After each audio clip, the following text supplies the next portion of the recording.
Hi there, podcast fans. I'm Tom Gibbs. Welcome to Telegraph Audio Football Club. Hi there, podcast fans. I'm Tom Gibbs. Welcome to Telegraph Audio Football Club. Today, it's the glorious return of Premier League football, and we are back with you to pick out the juiciest and most scurrilous details. Some things have changed. Liverpool can't score, Joelinton can score, and there are some suspiciously new-looking haircuts. Some things have not changed. Arsenal are in flux, Norwich look doomed, and Roy Keane remains livid. We'll take you through the opening round of games, plus look in on the Championship where Leeds stuttered in Cardiff, but Brentford beat Fulham in the fourth best West London derby. Plus, the latest from around Europe and the football figures who need to learn some humility.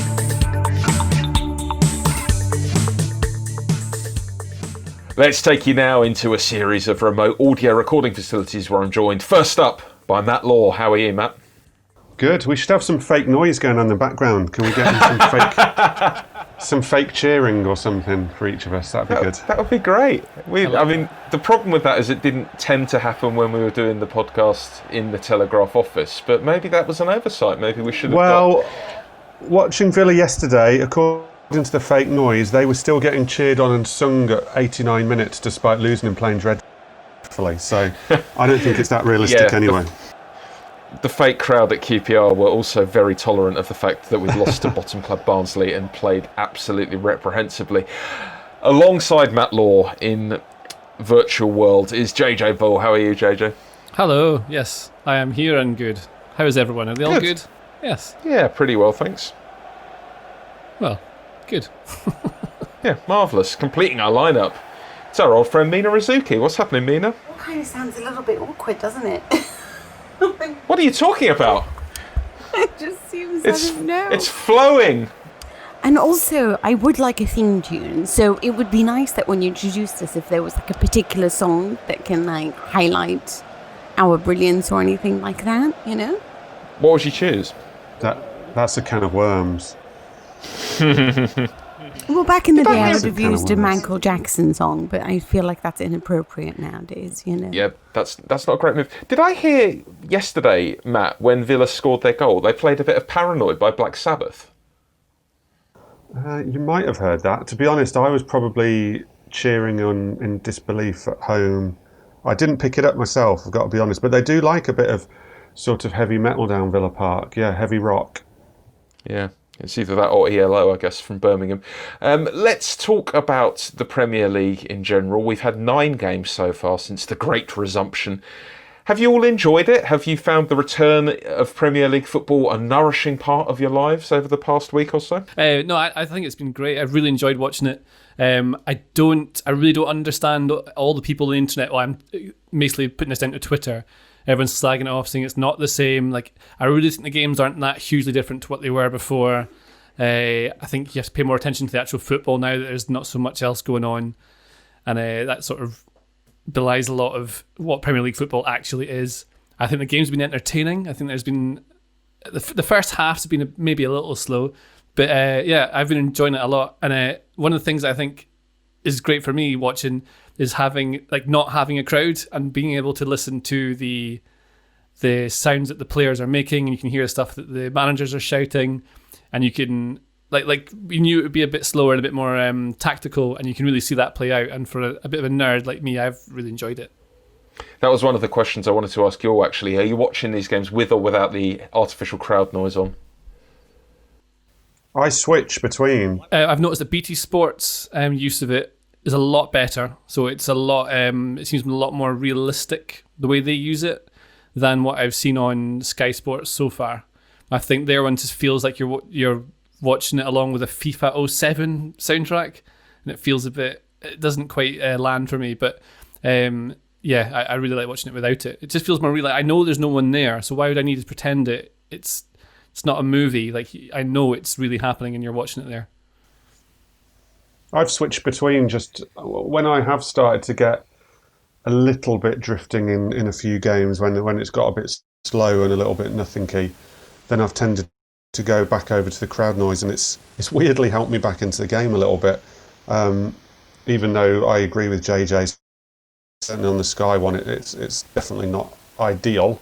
or particularly realistic. But I find in the slower moments of the games it helps, and then some other games I've switched between it. And when David Luiz started doing ridiculous things against Man City, I switched it off and switched to none, because I was trying to hear whether he was getting absolutely killed by Arteta and all his other teammates. So that is weird though, when they put on fake noise for when there's like a Rami, like people come together and they're like, whoa. Like, so whoever's in charge of the soundboard's putting on, like, they're dictating to you what people would think. That it's not genuine. Do you know what I mean? It kind of points out how not unnecessary fans are, because clearly it's better with fans there. Like, the noise is better. But it's so predictable, you know exactly what's going to happen, that you can easily replicate it. I find something jarring about that. But it's funny because every time there was an incident, like when it was David Luiz or like, Brighton and Arsenal and Mopé and everything that's going on, if I did have crowd noise on, I would change it, because it's like I needed to concentrate and the crowd noise was just irritating me because I couldn't hear what I wanted to hear. So I thought that was really funny, because I just feel like you can really concentrate on the game a lot better when you're not listening to all of that noise being put in. I just feel like I could concentrate a lot more on what it is they're trying to do. So on that level, but there have been games where, that was entertaining because of David Luiz in many ways, but it's just like watching Bournemouth. It's like pulling teeth, Yeah, I didn't enjoy watching Bournemouth very much either. There's definitely been a few flat games. The first one was pretty awful, Villa, Sheffield United. I suppose it's natural that it feels a little bit pre-season in parts, but maybe, as you said, JJ, on Twitter, a lot of this is just fairly typical of the Premier League, and when we take out the excitement of how it's normally presented on TV, some of it appears a little bit Emperor's New Clothes at times. Yeah, absolutely. Like, so this kind of game, Sheffield United, Aston Villa, like, oh, what a boring game to start off with. Both teams are playing for something. They're really going for it, and they cannot afford to slip up. And they're obviously going to play quite tight. You look at the last round of games before the Premier League stopped, like Wolves-Brighton is like a similar sort of game, I would say. That was 0-0. Sheffield United-Norwich City was a 1-0 win to Sheffield United. Like, and I read something about, I think it was Rory Smith wrote something about how people remember things in highlights. That's how you're preconditioned. So you remember these games in the Premier League being amazing, full of actions, that's what you expect. But actually it's mostly nothing. And then there's one incident that happens that you tear apart that you get on like match of the day. So in this game, clearly it was the goal that was definitely a goal that wasn't allowed. And that was what everyone talked about. But I really think that these games aren't hugely different to what actually happens in Premier League. Mostly it's two teams of pretty similar standard players bashing into each other at halfway and nothing happens, and it tends to be a mistake that decides them. Don't you think Sheffield United would do a lot more with a crowd behind them? Because I feel like they're a team that really sort of play to the energy and the vibe that's around them.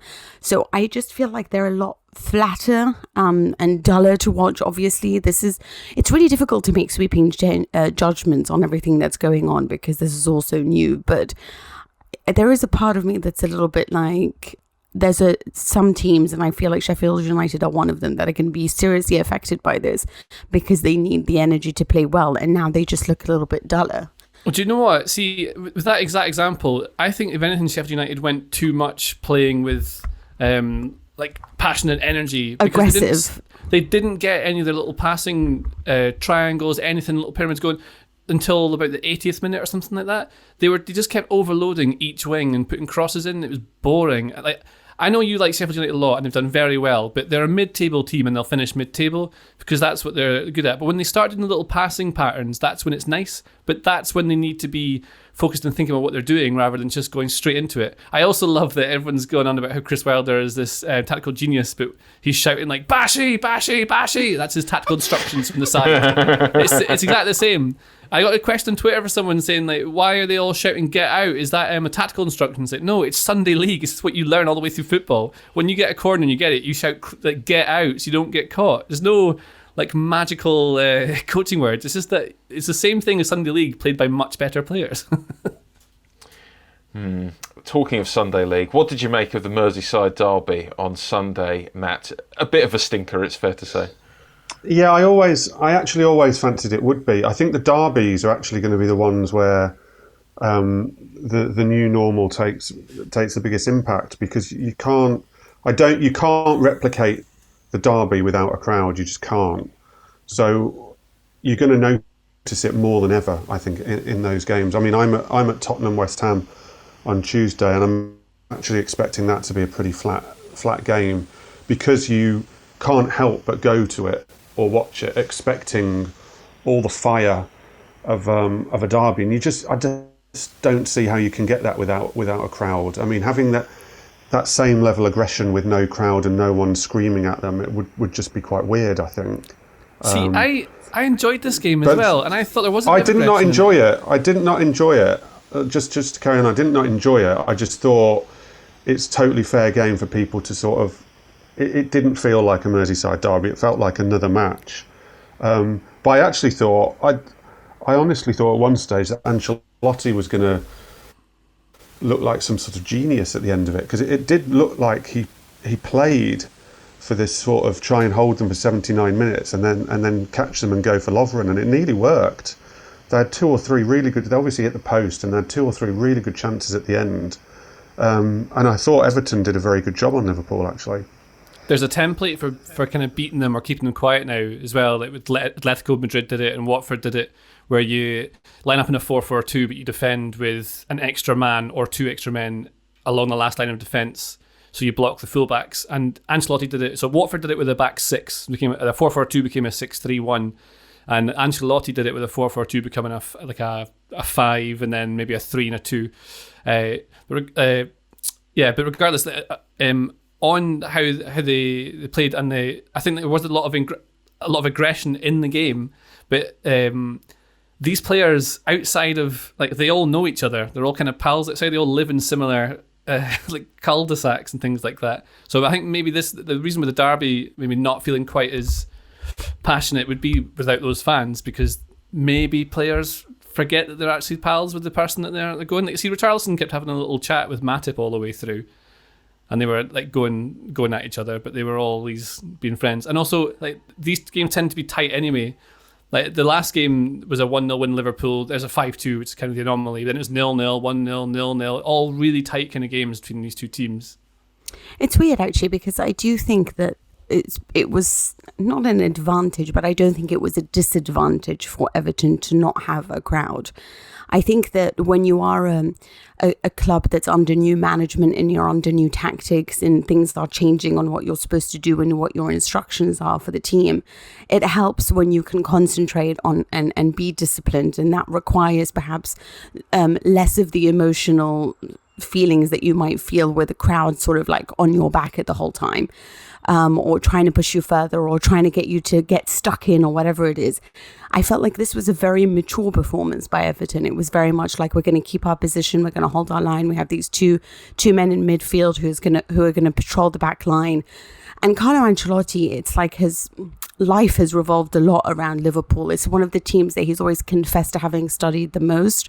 Obviously, because of what happened in the Champions League final in 2005, it became his mission to defeat them afterwards, which they managed to. And then when you look at what he managed at Napoli as well, and now, it's like he's always identified where the weaknesses are, where he can cut them and take away the pace when it comes to a club side. And when you are a side like Liverpool that is obviously without Salah and Andy Robertson and the pitch width, and you're not getting the momentum carrying you, whether that's bad momentum, because people are shouting at you and you want to prove them wrong, or the good momentum of Anfield, whatever that may be, they're a side that react a lot because they're an elite club, and elite clubs know exactly how to go with the energy and the vibes. And so I think that on this occasion, maybe Everton being able to listen to the instructions and adapt to it without getting anything dragging them away on that level worked out to their benefit, even if it was a 0-0. This result does raise the enticing possibility of which weird empty stadium Liverpool are going to win the title in now. Presumably they are slightly disappointed that it won't be Anfield if Manchester City beat Burnley on Monday night. You don't believe in Sean Dyche? Well, let's wait and see, Mina. Maybe, is there a way to edit this podcast so that I can get it right after that result's finished? I don't know. We'll have to ask Joel Greg.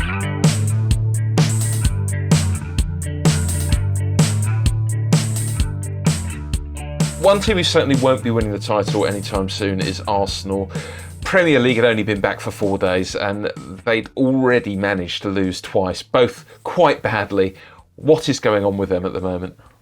I feel a little bit sorry for them, which I don't say often about Arsenal because I'm usually very, very harsh on them and critical of them. But everything that could have gone wrong sort of has gone wrong, all in a very short space of time. Losing Mari and Xhaka very early on in that game. David Luiz taking David Luiz levels to the absolute max. And then Bernd Leno, who's been their best player. And we sort of hear that maybe there's been issues in the background in the week leading up to the restart in terms of players thought they had some positive COVID tests when in actual fact they then were retested and they came back negative, so it affected training. Gary Neville was making a big thing on Sky about their travel plans to Manchester, but I think they were finding it difficult to find accommodation. So I'm not trying to make excuses for them because I don't ever really try to find excuses for Arsenal because I think they bring so much of it on themselves. But a lot of what has gone wrong, they've had an awful lot of bad luck. Mikel Arteta will be wondering quite what he did during lockdown to deserve some of the luck they've had so far. I also think that, I don't know if you guys watched The Last Dance, and obviously on Netflix, wasn't it just amazing? I'm going to be referring to it a lot for the next 3 years. But when obviously there was this point where Jerry Krause was famously said, players and coaches don't win championships, organizations do. And while he was ripped apart for it, but a good organization is required in order to create a dynasty or a winning mentality or whatever it may be. And when you look at what Arteta is having to deal with and how many contracts are up and how many people don't know where their future lies, from David Luiz to Ceballos to Aubameyang to Saka to, whether they have 12 months left or just a few weeks left on their contract, it creates for a very odd system and an odd environment because these players don't seem they don't really know what's going on. And I think when he first arrived, Mikel Arteta, it was all this momentum. He had a plan, he had an idea, and they started, you could see that coming into action. So the players were excited to come into training. Players were excited to show what was going to happen. The future was still unknown. It seemed still far away. But now it's like after quarantine, there is a little bit of lethargy. It's like, oh no, we're back, this whole thing. We don't know what's going to happen. Now we have to start again with this new guy who's trying to get us to learn these things. And obviously on a mental level, I feel like it's a bit of a downer. So it's going to be hard for them to pick up and show us and get us excited again like we were before all of this happened.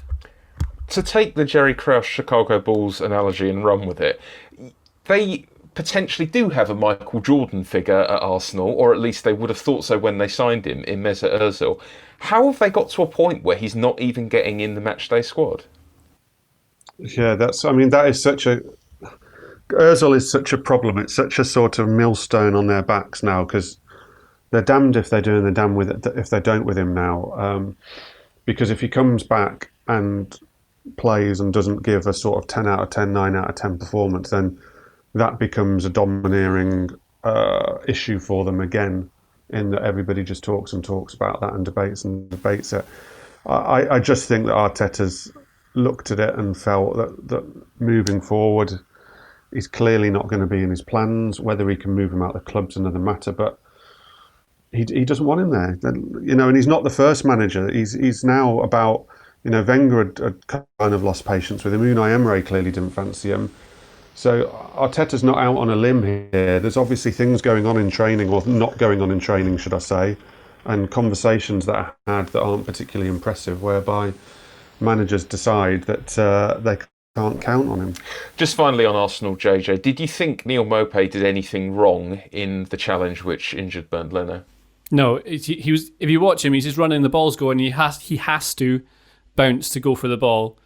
As if he doesn't, you get called out for wussing out and not going in for the challenge. He doesn't actually challenge the goalkeeper. He's bouncing to get the ball. He knows keeper is coming.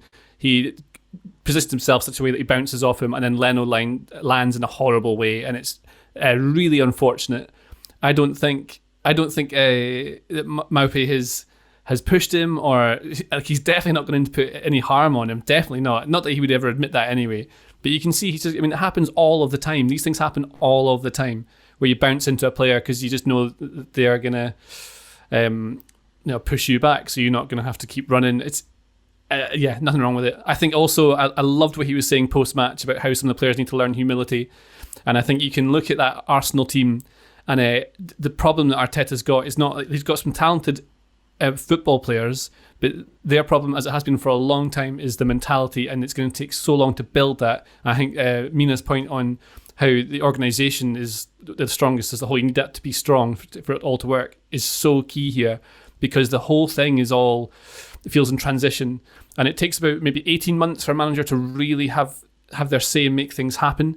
And if Arteta now doesn't have really the money to move player, or just the ability to move players out like Ozil and all this, then they're not going to be able to get rid of players like you don't want to get rid of Guendouzi because he's clearly got a bit of talent and a lot of potential. But the way he's going about like putting sly little punches onto Maupay from kickoff and things like that, it's pathetic. If he was really this hard man and he's really trying to like avenge his mate, he should have been going in with tackles and like affecting the game rather than hitting the occasional pass and like they get stuck in the actual game. Like try and raise the rest of your team around you. It's so like needly just floating around the areas of it and then like boasting about, oh, we're winning now. Like I'm really glad Brighton won that, because it's the kind of kick up the arse that a lot of those players needed, I think. Go beyond the headlines with the Telegraph's Coronavirus podcast. One story, one leading Telegraph journalist, and 10 minutes of analysis on how the key issues affect your life. From why your children aren't back at school to the likelihood of a second wave. Search Coronavirus, the latest, on your podcast app. Another team who might need big changes that might not be able to make them are Tottenham Hotspur. They played Man United on Friday night, a game somehow dominated by Roy Keane in the Sky studio, who just shouted at everyone at half-time, but it seemed to do the job. Man United a lot better in the second half. We had the exciting sight, Mina, of Bruno Fernandes and Paul Pogba playing competitively for the first time together for United. Looked brilliant for about 10 minutes, and then Spurs seemed to do quite a good job on neutralising them after that. But was there enough in that tandem to make you think that this is going to be the big difference for United, that midfield duo? Can I just say that Roy Keane totally made my night? I love the hair as well. He's there, and just the shocked face that he has. I don't know why, but everything that he says just, and also Patrice Evra reacting and being like, no, you're being so harsh. It was just really funny to see this. But yeah, I think there was a lot to take that was very good. I felt a little bit sorry for David De Gea. I feel a little bit sorry for him and have done for quite a while now. I think that when you pull off, like, do you remember that game against Arsenal in like 2017 when he made like 13 or 14 saves? I think that's what you remember him for. And he's not someone who's, great with his feet. So you need him to be this shot stopper. Can I just say, do you remember last week when I said to you there was a player I forgot, and that was Harry Maguire? That performance, he was better off being forgotten. But when it came to Fernandes and Paul Pogba, it is their first game. I mean, Fernandes plays with this kind of confidence where he's not like, oh, this is Manchester United, I'm playing in the Premier League, this is huge these are huge matches. He just comes in, he has the confidence of just doing everything really well, really good at doing the simple things, really good at complicating things. He's just really such a good player to have for Manchester United, and it's still the very beginning, so again, no sweeping judgments, and it's very difficult because Mourinho knows, and his side is always going to be that bit more defensive and understands what it is that they need to break down on creative levels. But I think that we have a lot to be excited about. I think this is just something that's just going to grow and grow. And Pogba, I mean, he only came on when he came on, you could instantly see how elevated from a creative level they were, despite the fact that they had Bruno Fernandes. And so I feel like this team can only go up, but again, I know I'm not as confident as JJ when it comes to Solskjaer. Fernandes, just the model of professionalism, it seems, as well. Like, I love this post-match interview, and you would love it if he was your player, I think, because it was all about the team, and he was talking about how he likes the pressure of penalties and likes the fans shouting at him, so it didn't matter that it was behind closed doors. Like, I would absolutely love him if I was a Man United fan. What about Chelsea? Sorry, but isn't that copy and paste Ronaldo? I feel like that's exactly how Ronaldo speaks as well. Well, exactly. You'd be delighted if he played for your team as well. Certainly, you would have been in the Man United days. What about Chelsea, Matt? Arguably had the best lockdown because players returned from injury and some several exciting signings in the offing for them as well. Did they look good against your club Villa on Sunday? I thought they played quite well, yeah. Obviously, there was some of the old problems still there in that there was a lot of possession and they weren't making loads and loads of chances. Weirdly, I think Villa had more shots on target in the game. But I thought there was some good signs there. Kante was back into the centre of the midfield three, and I thought he was very, very good considering what we know has gone on with Kante during the lockdown in terms of his fears and his delayed return. I thought Mason Mount was outstanding. I thought they looked good, and I thought it was a big win for them because the weekend, other than Wolves, the fixtures went heavily in their favour, and they'd also finished the pre-lockdown well and needed to get some momentum going again after their momentum was cut off. So I thought it was a really big weekend for them, and should set them up now. I'd be pretty surprised now if they didn't finish top four. I can almost see them chasing down Leicester as well. They will get better. I think Lampard had been worried a little bit about the fitness. I think he thought they were going to be behind a few teams because they've got quite a few players coming back from some big injuries who hadn't played much pre-lockdown. So I think he believes they will get better and stronger. And I thought they looked good, yeah. Good weekend too for our old favourite Joelinton. His second ever Newcastle League goal in their 3-0 win over Sheffield United on Sunday.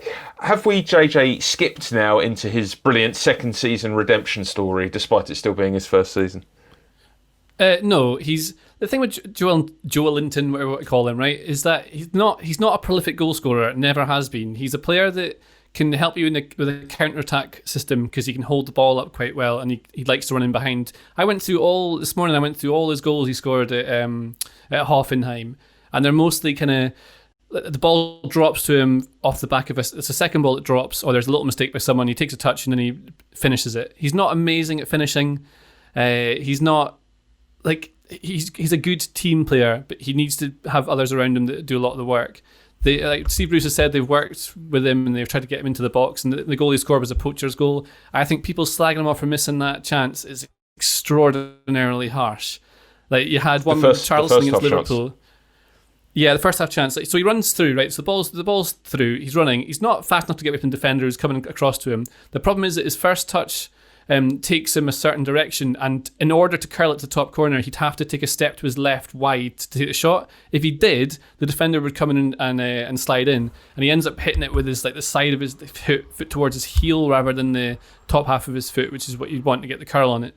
And there's a similar finish that he has for Hoffenheim, where rather than try and curl it the side of his foot, which is the best option because that's where the most space is to the goalkeeper, he just sort of puts it on the outside of his right foot and slots it beneath the goalkeeper, and he scores that one. But here you'd think he'd probably take it on his left foot, but a striker who knows that everyone's watching him, who must be really kind of dipping in confidence at the moment, you just don't take that on your weaker foot. You rely on what you know best, and what he knows best is his right foot. He's quite one-footed. So yeah, I think that was really harsh. I think he's going to be fine, but I cannot see, from all I've looked at I've watched him play, I've gone through his old statistics, I've looked at his profile on video games.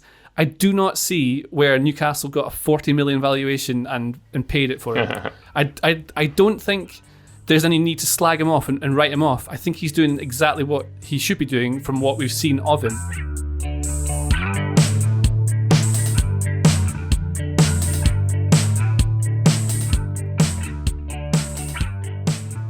Let's move on to the relegation battle. It was a huge win for Crystal Palace on Saturday. A lovely free kick from Milivojevic, but pretty disastrous for Bournemouth, Mina. There was a lot of pre-game talk that they had the fully fit squad. Brooks was back, but they looked really, really good to me. I mean, this is the thing, and you kind of feel sorry as well because of Ryan Fraser, losing him. That's kind of huge for them. And yeah, I did have big plans. I thought that this was going to be great for them because, it's almost like you could forget everything that happened, get back into this game and really show what's happening. And it was almost like they were still at home baking banana bread or whatever was going on that you did in lockdown, because there wasn't a team playing. It was like Crystal Palace looked to be in, Sonic the Hedgehog mode, where it looked like they were really fast. They weren't, obviously, but they were just obviously up for a game of football. They were running faster. They were more fluid. They were more energetic. They were looking for whenever their right cuts in, and you just felt like Bournemouth were like, oh wait, just what happened? Is this really going to be? Are we really playing this game at this high level again? It was almost like they came in for a holiday and were shocked by the fact that people were going to play this game of football, and it looked really bizarre watching it. I mean, like, it was so dull. It was so dull. And when you look at the fact that they do have some of their players back, like, their best of players back, and you are fighting relegation, this is hugely important for you. The motivation should be sky high at the moment. And you're not exactly facing, Liverpool or Manchester City or even a Chelsea side. This should be a team that you could at least try to present a challenge for. So I was really shocked by that, to be honest. And it just makes me think that if they don't even have a crowd that's pushing them on in the vitality, it really is now all down to Eddie Howe. It's almost like he's like the only guy who's going to be there having to beat the drum for motivation. And so what's going to happen now? Because we know they're not a great away from home. We know that they don't actually have to deal with away fans, but with that kind of performance at home when they're supposed to be staving off relegation, I don't know, I'd be seriously worried. Yeah, really horrible run coming up for them as well. Wolves, Man United, Spurs, Leicester and Man City still to play for Bournemouth.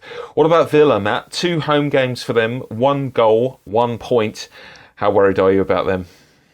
Probably about the same as I was before. I do think they'll probably go down. I don't think it's been a disastrous restart because, they're just in pretty much the same position as when they restarted. They've not lost any ground.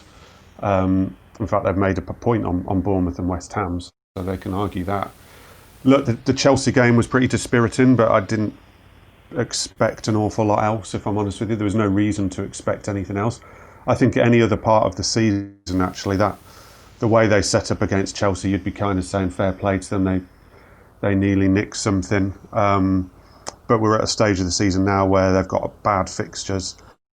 They've got to do a little bit more than that. And they go to Newcastle on Wednesday, which, given the rest of their fixtures, Newcastle has become a must-win for them. When you look at who else they've got to play and whether they're going to have any chance of getting out of it, they'll have to beat Newcastle on Wednesday, which I don't see them doing.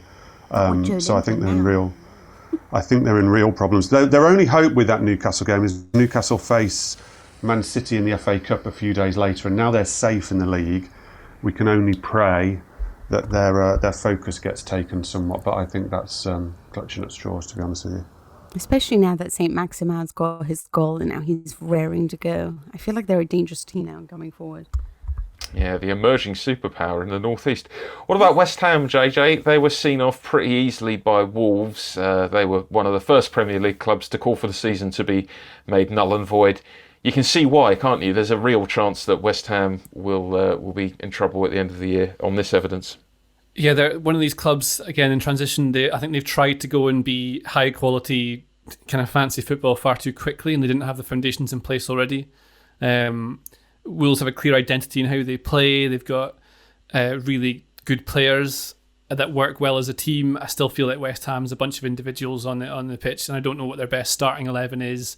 Like, they've got decent players. When you look at, like, the midfield is Noble and Souček, and I don't know if that's really good enough to try and play an attacking shape. They went with, like I say, it's all kind of mentality, right? So regardless of the players they've got on the pitch, they're missing something in that team that is going to hold them back. And I don't know if the answer is in transfers. They've already made a heap of signings in the last few windows.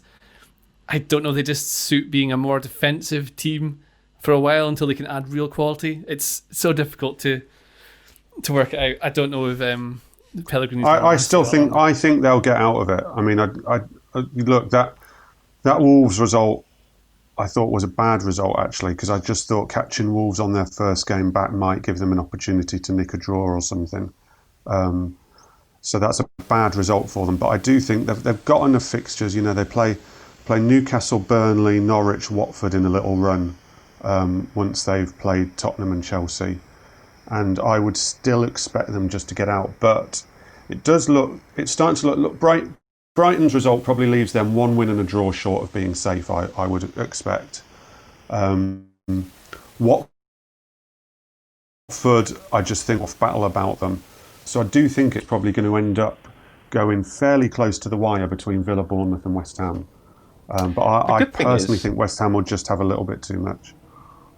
the good thing is for those teams you mentioned, that only two of them can go down, because there's Norwich, of course, who I'm really struggling to remember a more flimsy and lightweight looking Premier League side than Norwich. I'm really shocked by that Norwich result, because I saw Norwich a lot just before lockdown, and they'd hit a real patch of form. They were excellent beating Leicester at home, which was a game I was at. They were very good in the cup against Tottenham, and they looked ready to give it a go. And I really, really thought they've got a fixture list that you would look at and go, okay, they might not stay up here, but they can give this a go with that fixtures. And I really expected them to come out and have a go at Southampton and get something against Southampton. I didn't expect them to stay up, but that's an awful result for them, and knocks the stuffing out of them immediately, and probably pretty much finishes it for them. I was really surprised at that result, and a bit like, I mean, I didn't get around to saying it on before, but whereas Harry Kane looked out of shape to me against Man United, Pukki looks like he's been on holiday for 3 months. Pukki looked awful. He looked in terrible condition. So I don't know what's happened there, but that's got to be a massive worry for them. And I thought some of the kids who've looked so good pre-lockdown, maybe, certainly when they went 1-0 down, and I saw Cantwell on the bench, I just got a feeling looking at Cantwell of, he looked like a player who knew he'd be okay, whereas the club are going to go down because he's going to end up leaving. Yeah, he's going to be quite high up on several shopping lists this summer, I'd expect. Shall we talk a little bit about the returning Championship? Leeds United had their blip, it seemed, in January, February. Then they went on a 5-game winning run without conceding a goal before we shut everything down. Nevertheless, on Sunday they went to Cardiff and lost 2-0. Surely Leeds are not going to blow it again, are they? We can only hope. We can only hope and pray that they do blow it again. That game is one of those classics. Like Cardiff had 2 shots on target and they won it 2-0. Leeds had 69% of possession. Leeds played it like a Premier League. I watched this morning. Leeds played like a Premier League team, like really confident, passing it about, maybe lacking something in the final third. But Cardiff were all set up to absorb and punt it long, and they took advantage of a couple of mistakes. Scored both. Both were like decent long shots. The second one particularly beat the goalkeeper at the near post. And I would think Leeds should be fine. But the problem would be if they've approached this as though they've already gone up, and you have to make sure that they know that's not the case. But like on any given Sunday, they would have normally beaten this Cardiff team. Yeah, good news for them in that the team in third lost. The bad news for them was that it was the team in fourth that beat them. It was a huge win for Brentford, who saw off Fulham 2-0. Said Benrahma starred for Brentford. You've written about him this week, Matt. Which clubs are looking at him, and what sort of player is he? There's a lot. I'm told there's 8 top Premier League clubs looking at him. I don't know all 8, but certainly Chelsea have scouted him. But Arsenal are switched on to him. He did very well against them in a pre-season friendly, in one of the friendlies after the lockdown.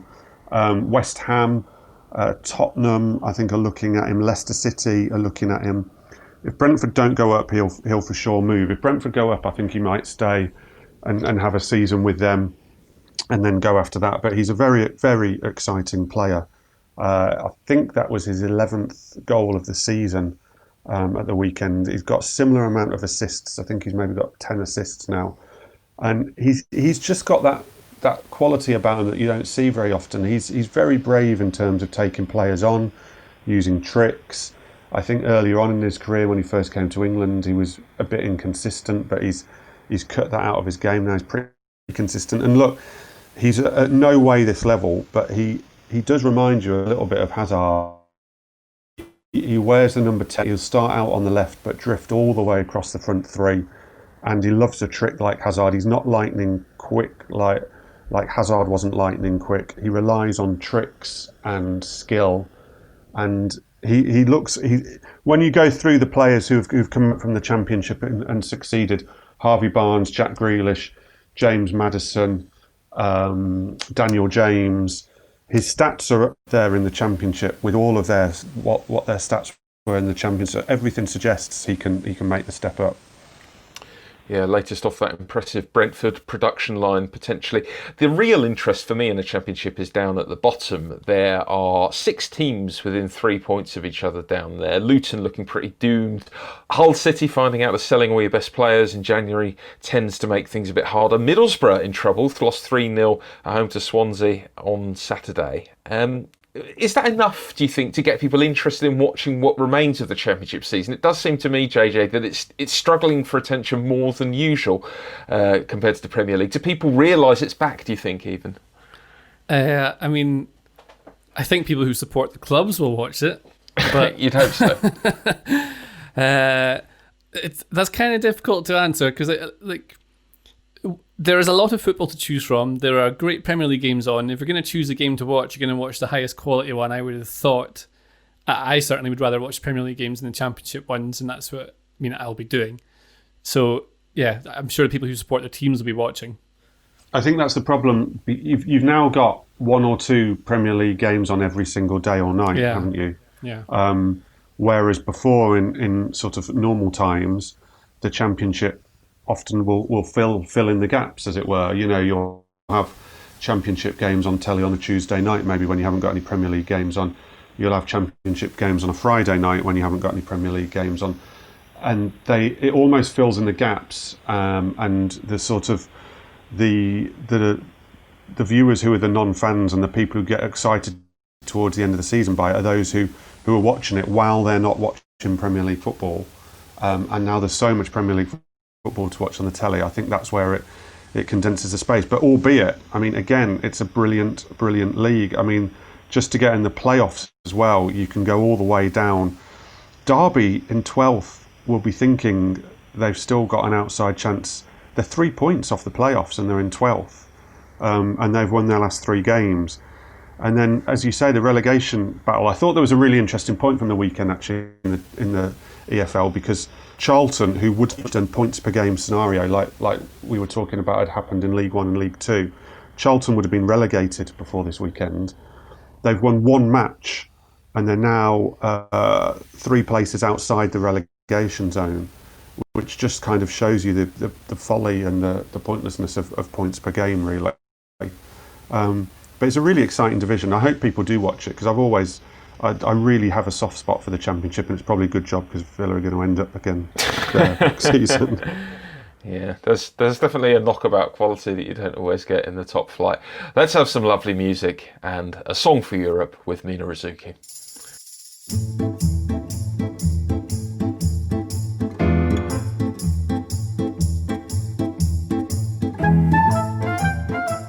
Mina, in Germany, Bayern Munich claims the title on Tuesday. Shock horror!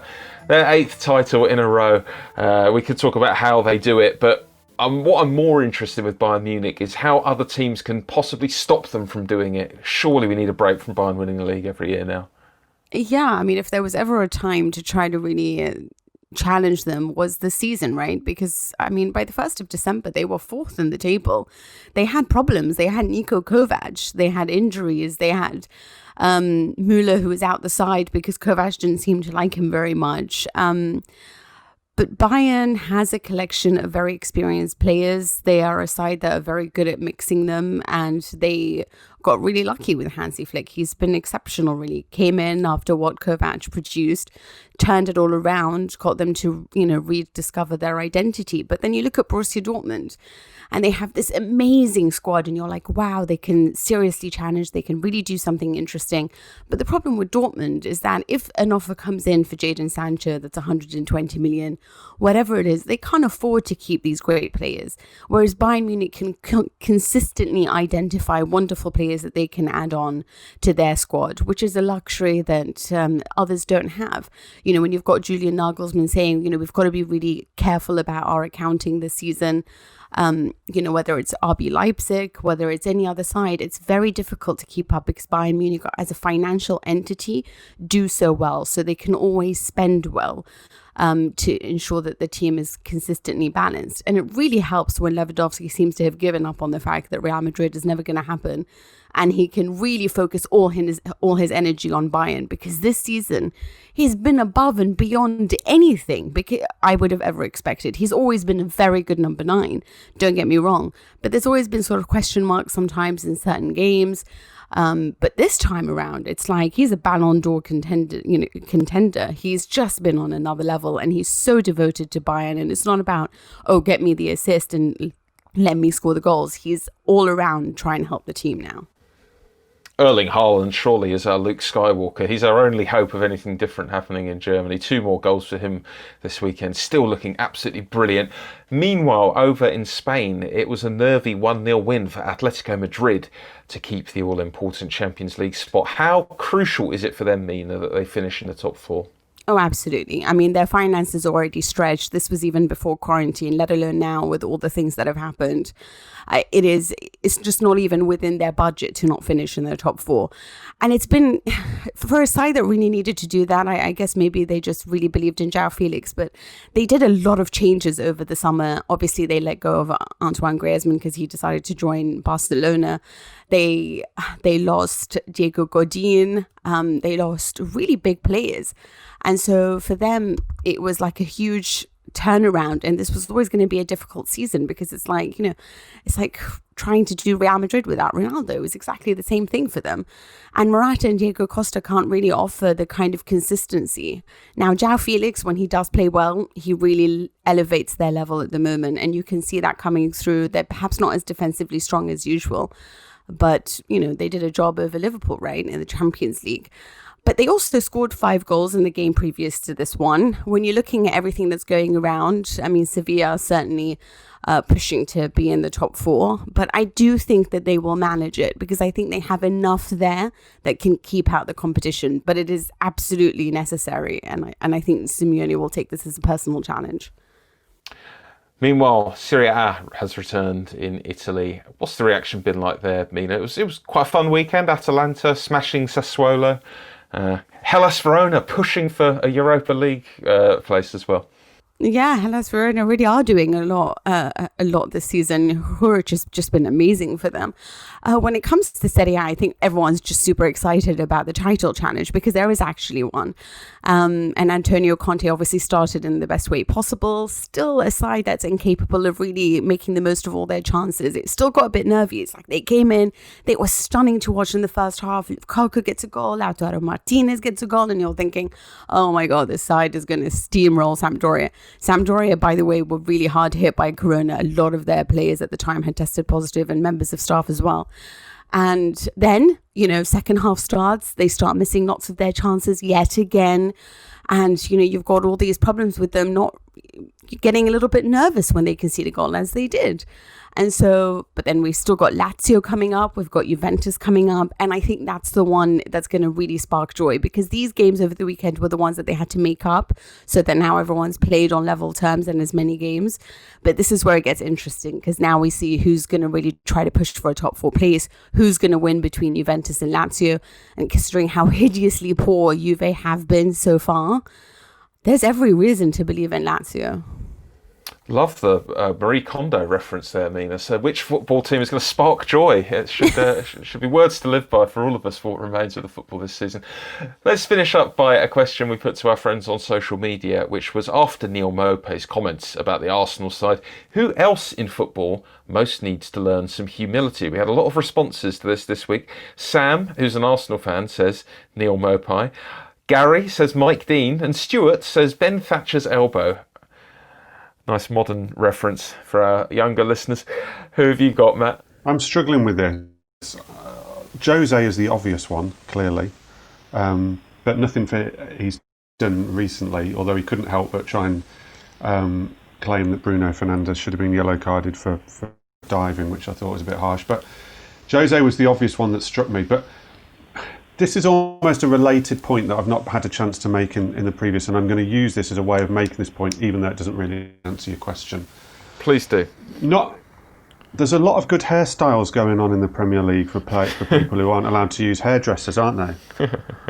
So there's not much humility about people's willingness to accept bad hair in the Premier League, because either there's a lot of good hairdressers within those squads who can do each other's hair, or I'm going to have to sort of make allegations that some of them have broken a few lockdown conditions to get them, because their hair's too good. Other than in the Championship of Alexandra Mitrovic, who sported a wonderful lockdown barnet, if anybody saw it, against Brentford.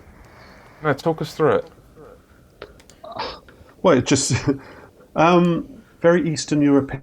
Was it a mullet? Out, very straight, lots of straight lines. It wasn't quite a mullet, more like a sort of bowl cut. I mean, he clearly hasn't touched it, which I want to applaud him for.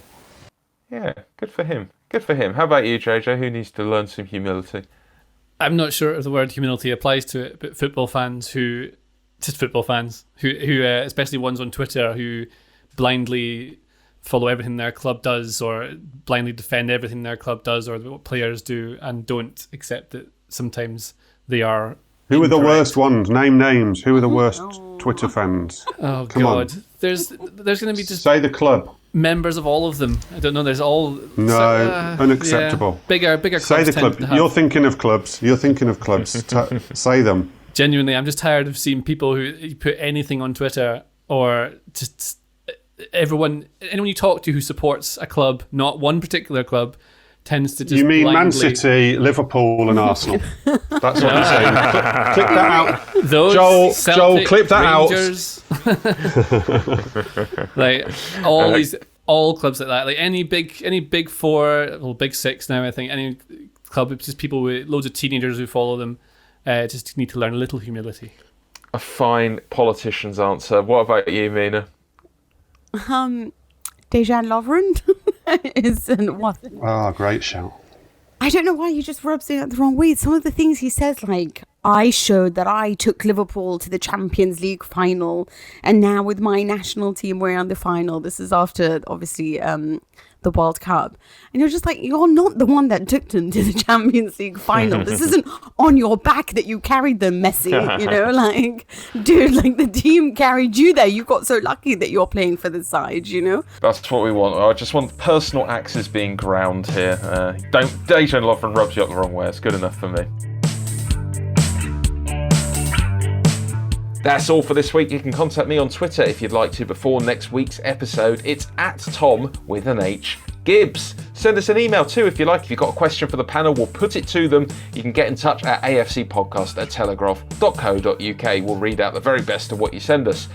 Subscribe to the podcast. Why not? Treat yourself. It's summer. Look for Telegraph Audio Football Club wherever you get your podcasts. Thanks to Joel Grove on the buttons, and thanks to you for your company. I'll talk to you again soon.